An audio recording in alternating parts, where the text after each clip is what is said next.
Go inside the Crimson Tide with your hosts Rodney Orr and Gary Harris, keeping you informed on everything Alabama. Tider Insider TV, brought to you by Tuscaloosa Tourism and Sports.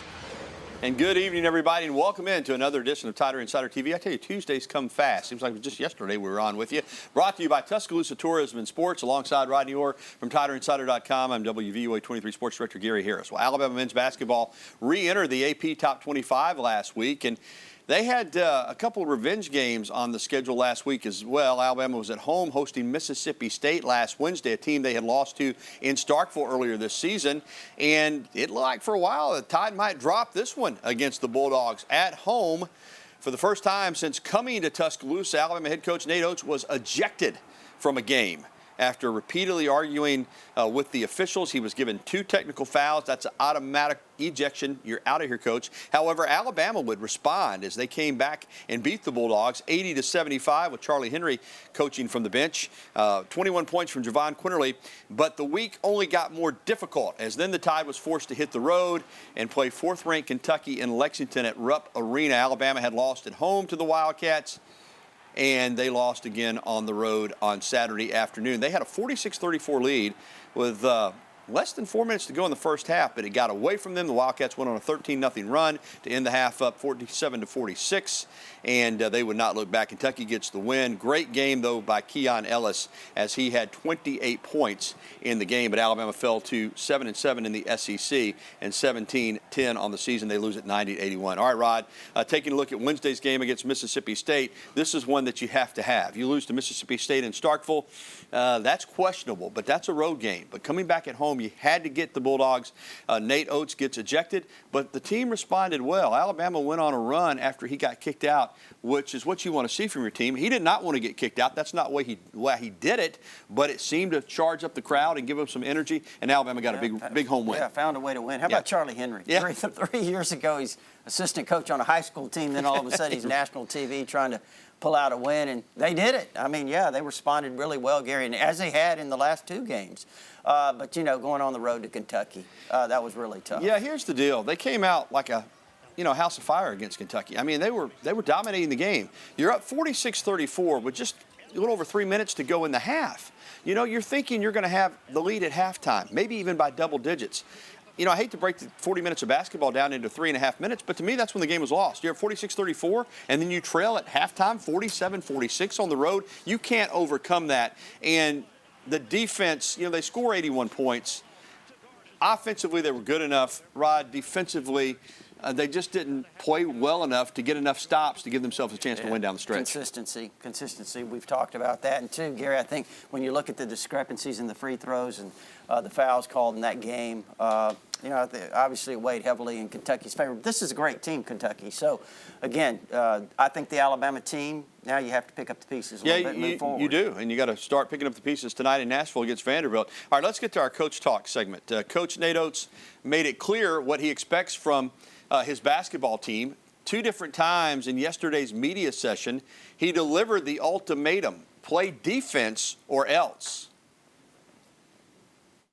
We're not playing you if you don't play defense, period. I don't care if we don't have a center on the floor. I don't care if we don't have a point guard on the floor. Like, I really will put 5 guys out there and figure the offense out. We've got enough talented offensive players. We'll figure the offense out. All right, Rod, I want to bring you in on this conversation because I got on Coach Oates a little bit Monday morning on my radio show, simply from this standpoint. I was glad to hear him say what he said yesterday because I do think people are getting tired of hearing every time they lose a game, well, the effort needs to be better. You know, we need to defend better. We need to buy in. Well, at some point, you got to quit talking about it. You know, you are the head coach, and Alabama ranks 11th in the nation in KenPom on offense, 81st on defense. But yesterday, he didn't, you know, it wasn't we got to do this. It wasn't, you know, we're going to talk to him about it. We're going to coach him. No, either you're going to do it and you're going to play. I don't care what your ability is on the offensive end. You're either going to guard people or you're going to be over here with me. I don't care if we have to play 5 guards. I don't care if we don't have a center. What the lineup is, we are going to get the guys in there that want to buy in and lock down defensively, period. And I was glad to hear him say it because clearly he can't reach this team regularly to make them defend the way you have to defend in this league. Well, what you're saying is it's time to shake it up is really what you feel. And, yeah, and it looks like he's ready to do that. And it's going to be interesting. Let's hope he doesn't have to do that. But it certainly sounds like he's very serious about trying some other options if it. So these guys, in terms of the group, don't start playing better defensively, giving more effort. So, we'll see. All right, tonight, Memorial Gymnasium, we know it's different. It's different than any other gym in the league. Benches are on the end. The court is eye level almost with people that are sitting down. Alabama's played better there in recent years. There was a stretch there where they couldn't play well at all in Nashville, but they've played better. You would think, after your coach said what he said yesterday, that I don't know that they're going to win the game, but you would think that they're going to come out with unbelievable energy tonight on the defensive end of the floor. Yeah, you hope so. I mean, you certainly would. And again, like he said, he sent a message that, hey, if you don't, you're going to be on the bench.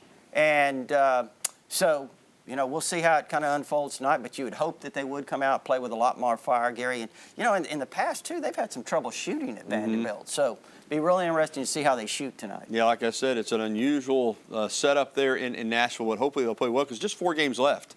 And Alabama's still got a chance, I think, if they can finish, say, 3-1 down the stretch, play well in the SEC tournament, to get a 4 seed. All right, worst, a 5 seed. Believe me, that's a big difference than getting an 8 seed or a 9 seed or a 10 seed. So they're playing for seeding.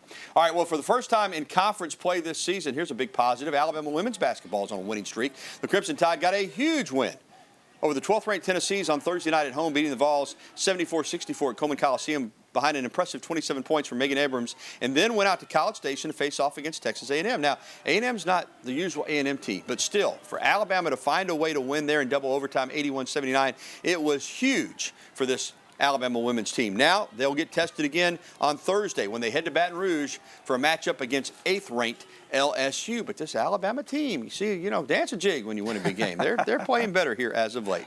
Well, still to come on Tider Insider Television, Alabama football is recruiting for 2023. It's a great year in the state of Alabama, and the Tide has received a commitment from one of the state's best. We'll have it for you. And Alabama baseball and softball were in action at home over the weekend, and they both did very, very well. We'll break it down, and we'll be getting to your phone calls, emails, and tweets. As always, the phone number 205-348-WVUA. That's 348-9882. You can email us at the address on your screen, TITV@WVUA23.com, or tweet at us using the hashtag TITV. We'll be right back with the only show that takes you inside the Crimson Tide, Tider Insider Television.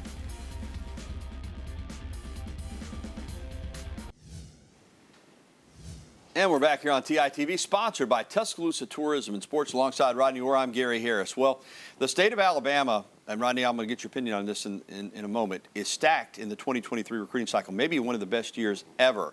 And you always want to control your state, but particularly this year. And Alabama's off to a great start. The Tide locking up one of the top in-state prospects. Crimson Tide has received its second commitment for the class of 2023. This, an in-state target, as I said, in a talent-filled 2023 class in Alabama. Florence High School's Jalil Hurley announced his commitment to the Crimson Tide this afternoon on social media. He is your prototypical modern-day cornerback. What do I mean? Well, he's 6 foot 2 inches tall, around 175 pounds. He's a multi-sport athlete who also excels as a basketball player. Rodney, that speaks to his athleticism. He joins Elliott Washington II, a safety from Venice, Florida, in Alabama's 2023 class. All right. There may be more top 300 players in the state of Alabama this year than I've ever seen. He's one of them.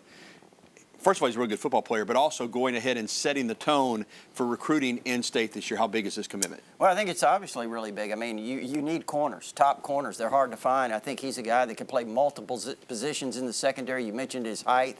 He's got a lot of range. He's a really quality player. There's probably as many as possibly five-star type players in the state of Alabama this year. He's one of them. He's already rated a 5-star. So yeah, you look at him there. Look at his frame, Gary. Look at his long arms. These are the things you look for in a corner. So really an outstanding player. Great pickup. They already have Elliott Washington committed, another quality defensive back from Venice, Florida. So that's their 2 commitments right now, both in the secondary. And I think that it's a really, obviously, like you said, Gary, a great year in the state, but a tremendous year on the defensive side of the ball, which is really good because I think Alabama needs to reload on that side of the ball this year. Yeah, Rod, let me ask you. You've been following recruiting a long time, and I can remember, in the early 80s, when Coach Perkins got to Alabama and Coach Dow was at Auburn, there were some really strong in-state classes and a lot of big recruiting battles between Alabama and Auburn. Some classes there in the early 90s in the in-state that Gene Stallings took advantage of. But have you seen a class in the time you've been following recruiting as strong as this one for in-state recruits as far as rankings are concerned? Well, there's been obviously a couple of good ones. The Julio Jones class was really good when they came out. This is a high-quality class. You remember, if you want to go way back, how about the David Palmer, Damian Yeah, Jeffries? I was thinking about that when I said early 90s. Yeah. Sherman Williams, that was a tremendous class. Sam Shade, you know, you could keep going down the list. A lot of great players in that class. But, yeah, this is one of the, as you look at it right now on paper, certainly appears to be one of the best classes ever in the state. And real quickly, Alabama does, and Auburn, they really don't recruit to head-to-head that much. I think Alabama has pretty much, since Nick Saban's been here, gotten who they wanted from the state of Alabama. But Auburn, with issues with Brian Harson's situation there at Auburn, you would think that Alabama has a chance to really clean up this year. Yeah, you would. And, you know, the thing is, though, Gary, that the way times have changed a little bit, you've got Clemson that's come in and snagged, you know, Justin Ross. They snagged another player out of Phoenix City Central a couple of years ago. Georgia's had some success. So you're really going to have to fend off some of those out-of-state schools on some of these top players, I think, in the state. Yeah, once they sign and get here, though, they have got to, you know, develop. And part of that means they've got to work hard. Last week, video surfaced of Alabama head coach Nick Saban speaking at an Alabama Football Coaches Association clinic last month. In one of the clips, Coach Saban discussed the importance of being ready to make the most of your opportunity. And the example he used came from last month's college football national championship game against Georgia, with both Jamison Williams and John Mechie out. Some younger players had the opportunity to step up in the game against Georgia, and he was not necessarily pleased with how they did that. So the lesson to be learned, whereas there were 3 guys, and I'm not calling out any names, that basically didn't do the things they needed to do throughout the season, because they were frustrated with their circumstance. And this is a story that you should take back to your team so players understand this. So they're frustrated with their circumstance because they're not playing as much as they want to. They're outcome oriented. They want to worry about how many balls they catch or how much playing time they get or whatever it is. So they don't focus every day on being a complete player at their position, and they don't work and practice and prepare for the games because they say to themselves, why should I do this? I'm not going to play anyway. So we had 3 guys. They all had a significant role in the national championship game, and not one of them, not one, could take advantage of the opportunity that they had, because they never ground through it. They never made themselves the best player they can be, and when they got the opportunity, they couldn't do it. All right, Ronnie, I've seen a couple different takes on this. Some people say, well, he's calling out players. I didn't take it that way. I think he's simply talking about exactly what he said. You have to be ready when your number is called. You never know what's going to happen. Alabama threw 57 passes in that game. Bryce threw 369 yards. But they were inside the red zone on 4 trips, just got 1 touchdown. There were drops in the game that could have made the difference in the game. And I think Coach Saban's point is, if these players had been preparing themselves for this moment rather than worrying about things that are outside their control during the course of the season, they might have made those catches. Yeah, no question, Gary. I mean, it's simple. He's not calling out the players as much as he's prepare for the opportunity. How many times have we seen Alabama have players that were prepared, that stepped up in big-time roles? And, you know, Tua did it. How about 2017, 2018 national championship game? I mean, he really stepped up big time. There have been a lot of others that, when their opportunity came, they answered the bell in that game alone. Alex Leatherwood. Jonah Williams goes down. Alex Leatherwood, true freshman, has to step in. You have 3. Najee Harris, Devontae Smith, Jerry Jeudy, Henry Ruggs. All of those guys were true freshmen that had to step up in big time. But what about this one, too? A lot of people don't remember. That was the first time in 4 years. J.C. Hassenauer, that was the only time he started a game, and he came up big time in the NFL. Still in the NFL. 1 start, and it came in that game.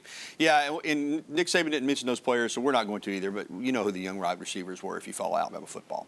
All right, Alabama baseball got its season started over the weekend, and the Crimson Tide on fire. In the opening game on Friday, they were down, get this, 4-1 going to the bottom of the 9th. It didn't look good. But Alabama rallied in that game. They made it 4-3. Then the Canada Hammer, Owen Diodati, walked it off against Xavier with a 2-run shot. So what does that mean? You start the season 1-0, then you got momentum. They go ahead and come back and win on Saturday, and then they win on Sunday as well. So they start the season 3-0, and then this afternoon they beat in-state rival Jacksonville State 6-3. So they're now 4-0 to begin the season. That's the 3rd consecutive season the Crimson Tide's gotten off to a 4-0 start. They'll host Alabama State tomorrow afternoon at 3 o'clock. And Alabama softball was at home for the first time in 2022 over the weekend for the Easton Bama Bash, and boy, these were some great games. Alabama, you knew, would take care of Evansville and Middle Tennessee, but Virginia Tech was ranked 8th in the country, and Alabama beat them twice, including a incredible pitching performance by Montana Fouts as she outdo Virginia Tech ace Keely Richard 1-0. Alabama also beat Virginia Tech 2-0. So they dominated the tournament. They win 5 games. They're 9-0 on the season. Fouts is the SEC Pitcher of the Week. And to beat Virginia Tech twice, I'm telling you, Virginia Tech's legit. That was a College World Series type of game. This Alabama softball team looks awesome. They'll play down in Lafayette on Thursday against Louisiana. Then they'll go on down to Youngsville, Louisiana for the Mardi Gras Mambo this weekend against Louisiana teams, including another game against Louisiana. That'll be some tough talent, but this team looks like they're up to the challenge. Well, still to come on TITV, Alabama women's tennis accomplished something for the first time since 2018 over the weekend. Stick around to find out what it is. And up next, your phone calls, emails, and tweets. Again, there's the phone number, 205-348-9882. Go ahead and give us a call now, Tider Insider Nation. We want to hear from you right here on TITV.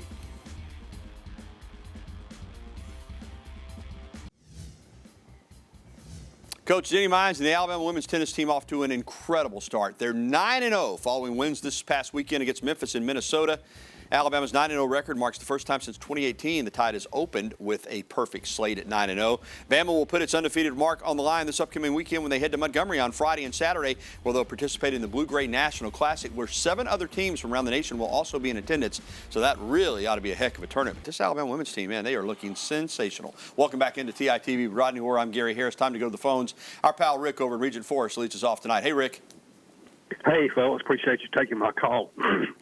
You know, as much as we were running Kentucky in the ground in the first half Saturday, the clock stopped at 4:45, and it seemed like it stayed on 4:45 for about 5 minutes or something like that.